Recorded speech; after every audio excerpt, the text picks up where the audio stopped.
Good morning and welcome to another FasTrax webinar. This is a weekly event we do every Friday at 9 a.m. Central, 10 a.m. Eastern, where we go over various topics of the FasTrax software. You can see all these events if you go to our website, goftx.com, choose the FTx Lifeline tab, scroll down about halfway down the page, look for the View Webinar button, we'll choose that, and this brings you to the weekly webinar page. On this page, you can view all the previous webinars by choosing the View Recording button.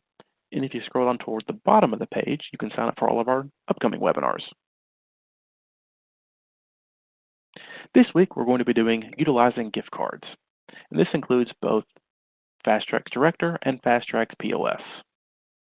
Now, gift cards, this is a great setting you can enable in the POS and Director that allows you to load gift cards, view gift card balances, view gift card reporting, and of course, redeem gift cards.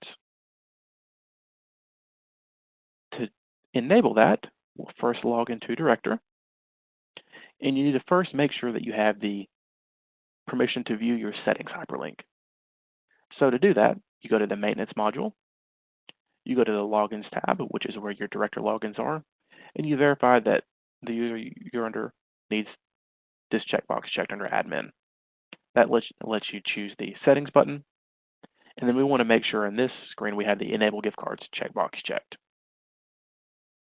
What that does is that it actually brings up the Gift Card tab in the Maintenance module, where normally that would not be there.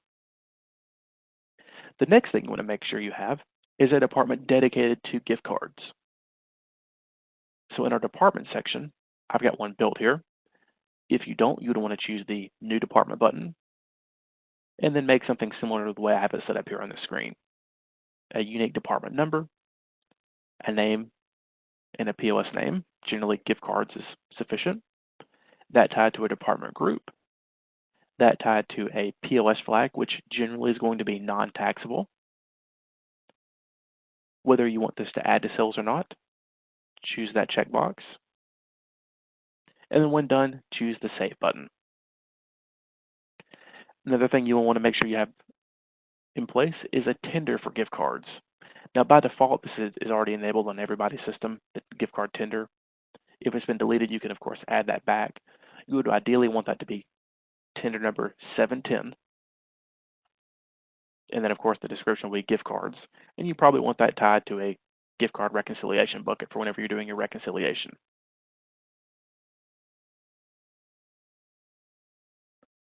All right, so the next thing we want to do is make sure that we have the right settings enabled in the point of sale.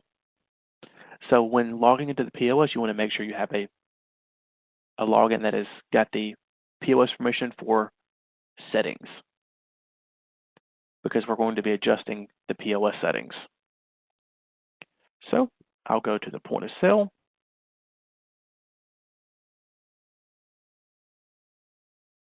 And I'll log in. And we'll go to the Actions, and Settings, and Settings. And on this screen, we want to make sure we choose the Other Settings tab, because that has our gift card settings. The gift card server, if you're in a corporate environment, that's generally going to be the same IP address as your corporate IP address. Those generally reside on the same server. If you're in a single store environment, then you would want to make sure that this has register 1's IP address. If you're on register 1, that would just simply be 127.0.0.1. In computer terms, that means itself. If your server uses an SSL certificate, you can choose that. We don't have one enabled here. There's the Allow Manual Gift Card Entry, and there's the Print Gift Card on Receipt Printer. Now, what Allow Manual Gift Card Entry does is, if that is unchecked, it does not allow the cashier to manually punch in a gift card number. It's going to force the cashier to, whenever a gift card transaction occurs, either swipe the mag stripe on the gift card through a mag stripe reader that's connected and integrated to the point of sale, or scan the gift card barcode. That's generally the way it's done, is through the gift card barcode. Each gift card will have a unique barcode that has the gift card number. You just simply scan that with your barcode scanner, and that would tell the system what that actually is.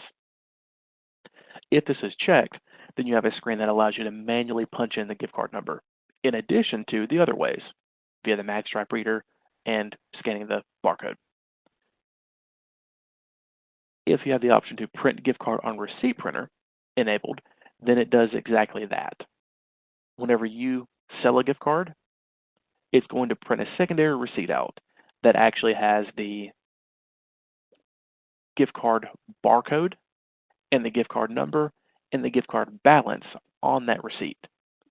That's a great way to trial out gift cards, see how it performs, see how you like it. Just keep in mind that the receipt printer generally is going to use thermal paper. And thermal paper, of course, if you have it in like a wallet, it gets really hot. It's not the most resistant way of keeping a gift card.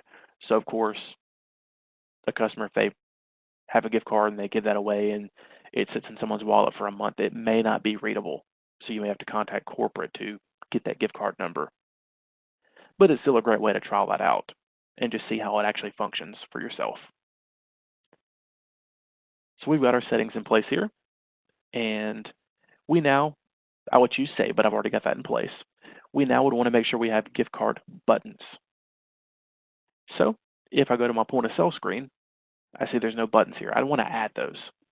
So to do that, I would make sure that, of course, the employee that I'm logged in under POS permissions has the POS editor option. That's important because in order to edit buttons, you need the permission to edit buttons. And we need to add a total of 3 buttons: a gift card balance, a gift card redemption, and a gift card sale. So let's go ahead and do that. We'll go to our button editor by choosing Actions and Settings and POS Button Editor. And I'm going to add these buttons, 2 of them on the main panel. So I'll choose the main panel option. And I'm going to add a button here. So I'll choose the Edit button. And on our button type, if we scroll on just a bit, we see there's 2 buttons we're looking for: Gift Card Sale and Gift Card Balance. I want to make the Balance button first. So I'll choose the Balance button. I'll choose the medium size.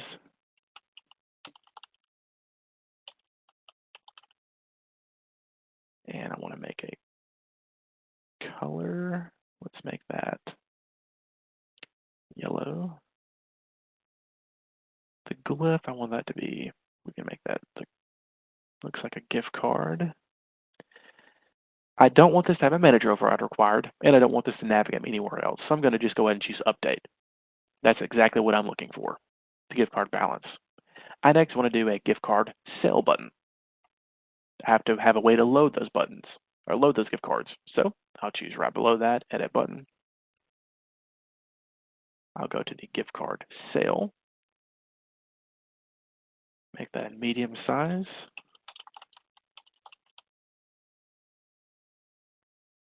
We'll give this a different color. We'll give it a glyph that's something related to gift cards, maybe like a gift basket. I don't want this to have a manager override required or navigate me anywhere. And then notice there's one more option here, the gift card department. I have to choose that. So I'll choose the little arrow here, choose the drop down, and I'll choose my gift card department that we had created. And save. Update. And then I'm going to go ahead and save panel because I want to save those changes. I want to save that to the database too.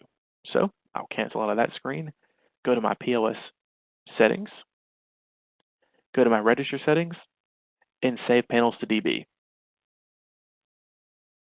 So I can now view those buttons if I go to my point of sale screen by opening it. And I can see there's the gift card balance and gift card sale. Now there's one more button I want to make, and that's the way to redeem a gift card. Use it as a form of payment. And I would want that on the subtotal panel. So we'll go back to our button editor. I'm going to edit the POS subtotal panel. I'm going to put that right here. And we'll choose the edit button. And there's not a gift card redemption button because it's a tender. It's a form of payment. So I'm going to use the tender's button type. There it is.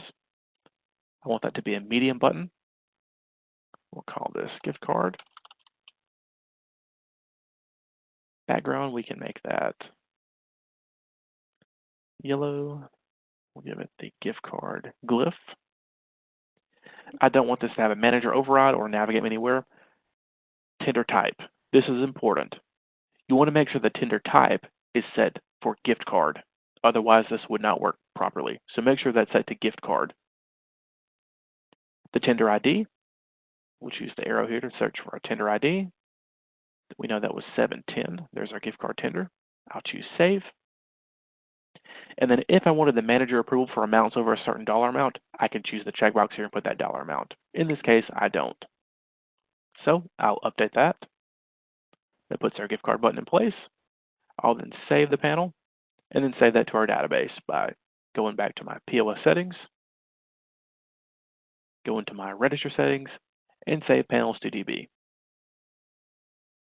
So now, if we go back to our point of sale screen, we can see we have a gift card balance, a gift card sale, and a gift card tender button in place. This would allow us to check the balance, sell a gift card, and redeem a gift card. So let's do a transaction. Let's say I want to load $50 on a gift card, so I'll do $50, gift card sale. I'll subtotal that out. There's my balance due. I'll choose the cash to tender this out, and then I have the screen to enter, scan, or swipe the gift card. Remember, I've got the setting checked to allow manual gift card entry, so I can type here. If I didn't have that checked, then this right here where I can type in information would not be available. I couldn't type that in. It would force me to scan or swipe the gift card. So we'll just call this, that's our gift card number. I'll OK that. The transaction's over. So let's say I want to check the balance of that. I'll choose the gift card balance button,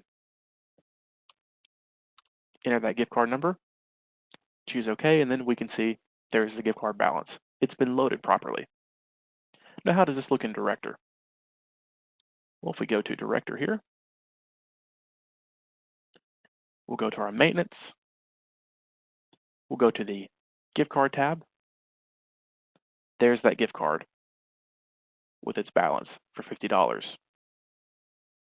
If I go to my transaction history,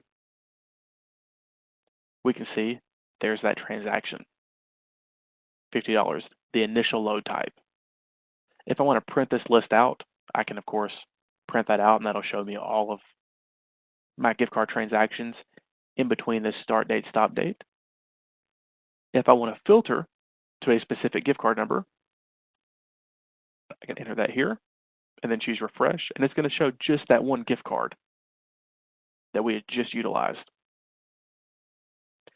Now, let's go ahead and redeem a transaction. So we'll go to our point of sale here. We'll ring a transaction up. We'll do a Marlboro pack. And we'll go to our subtotal screen. We'll choose the gift card button as the form of payment. We'll enter in that gift card number. And the transaction is complete. If we view that receipt, we can, of course, see there it was a gift card.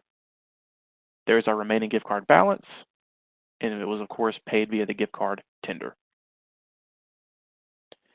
If we do our balance here, we'll choose the gift card balance button.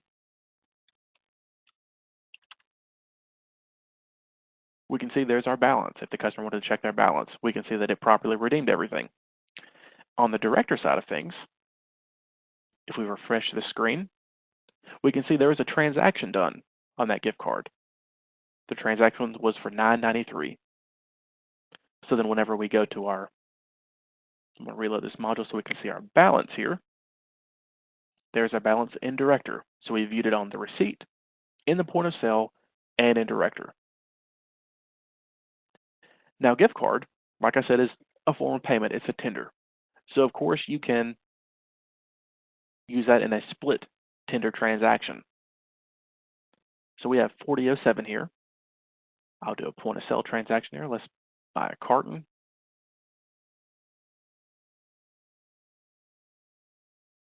We had 4007, so I'm going to do 4007 gift card. It will then properly remove that amount from the gift card, put that as a form of payment toward the transaction, and then I can pay the rest with another form of payment. Whenever we do that gift card balance now, we're of course at $0. It's now an empty gift card. If we look at that in Director, we'll go to our transaction history, we'll filter to just that. We can see that it was used for 4007. It was initially loaded for 50, 993 was used, 4007 was used. We're at a $0 balance. If we go to reload this module, if we go back to our gift cards, notice it's not in this list anymore. Now why is that? That's because by default the setting is checked here. Only show gift cards with a balance greater than $0 is checked.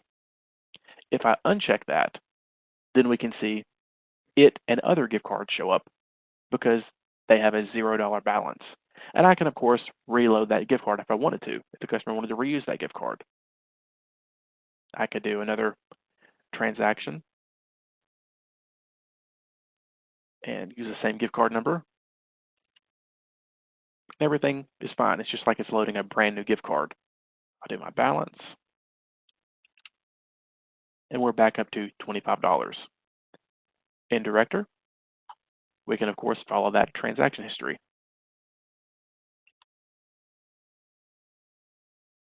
We're back up to $25. It was just added to that card. It's not the initial load anymore.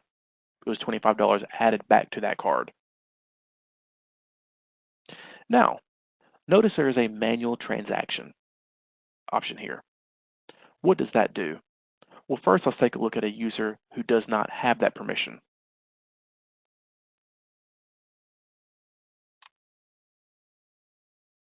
We'll go to our maintenance and our gift cards and transaction history, and they don't have that button. Now, why is that?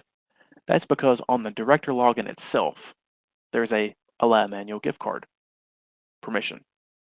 One user has it, one user doesn't. This allows you to manually edit the value of a gift card, a manual transaction. So if I go to the user that does have that permission, I can manually edit the value of that gift card. If I choose manual transaction and I will key in that gift card number, if I add $5 and refresh that, we can see there's a manual type transaction done, adding $5 to that gift card. So then if I check the balance of that, it's now up to $30. We added $5 to that manually, outside of the point of sale. I can also remove a dollar amount from that too. I can go to my manual transaction, key in that gift card, throw a negative sign in front of the $5, save that, and then whenever I view that gift card, we can see there's removing $5. So then if I check the balance again, it's going to be back to $25. There we go. So this could be used to manually edit the values at corporate, or if you're in a single store environment, outside of the point of sale. For some reason, if you needed to adjust a customer's balance for whatever reason outside of the point of sale, it will of course log that. You can see that in your transaction history.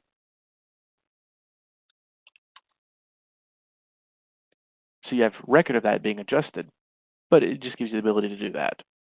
If I only want to see the manual transactions, I can simply choose the only manual and refresh, and it will only show those manual transactions.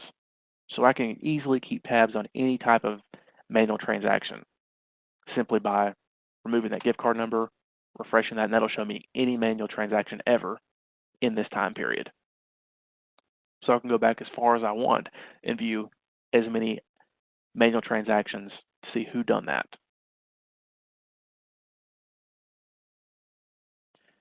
All right, so let's go back to the point of sale. Another great way to use gift cards is to use it as a way of giving customers money back for a return. So say they have a return and they had previously paid cash for this item. We'll just do a pack of Winston's here. That balance is going to be $11.03. That's what they're due. So what I can do here is I can do $11.03 gift card sale, subtotal. That balance due is now $0. I can then cash that out, and then at this point it's going to want me to swipe, scan, or enter my gift card. This is a great way to give the ability to do returns to customers, but not give them money back to where you're effectively forcing them to come back in your store and spend that money. So I'll use that same gift card, and then if we check the balance, we can see that we did that exchange properly, and it actually gave money on that gift card. So like I said, it's a great way to give the customer a refund, but on a way that you can guarantee they come back to your store. Just make sure that you utilize that gift card sale button on the return side. All right, so we've covered everything in relation to gift cards. Just to recap, make sure you have a department dedicated to gift cards, unique department number, a name. You probably want that as a non-taxable department. You probably want that to add to your sales. Make sure you have a gift card tender. By default, that's going to be there unless it was manually removed by somebody. If not, make sure you create the gift card tender with the tender ID of 710. Make sure under logins that the user has the ability, if you want them to have the ability to manually edit gift cards, make sure that's checked or unchecked appropriately. Make sure your director first and foremost has the ability to see gift cards by choosing that enable gift cards. And finally, on the point of sale side, make sure that in the settings area, you have your gift card server, your settings that you plan to utilize, and then on the button side, make sure that you have a gift card balance, a gift card sale with your gift card department tied to that gift card sale. And on the gift card redemption side, make sure you have a gift card tender button. The button type is tender with a tender type of gift card, and of course your tender ID for gift cards. Those are the requirements.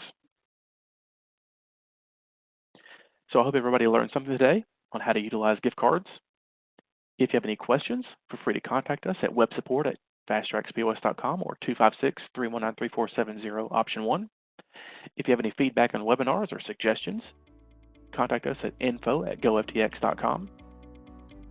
Remember, you can view all these webinars if you go to our website, goftx.com, choose the FTX Lifeline tab, scroll down about halfway down the page to the webinar button, and this page will allow you to view all the previous webinars by choosing the view recording, as well as sign up for the new webinars. You can also sign up for the newsletter here too if you choose the subscribe to get notified for upcoming webinars and other FasTrax news. So once again, I hope everybody have learned something today, and we hope to see you next week. Thank you so much.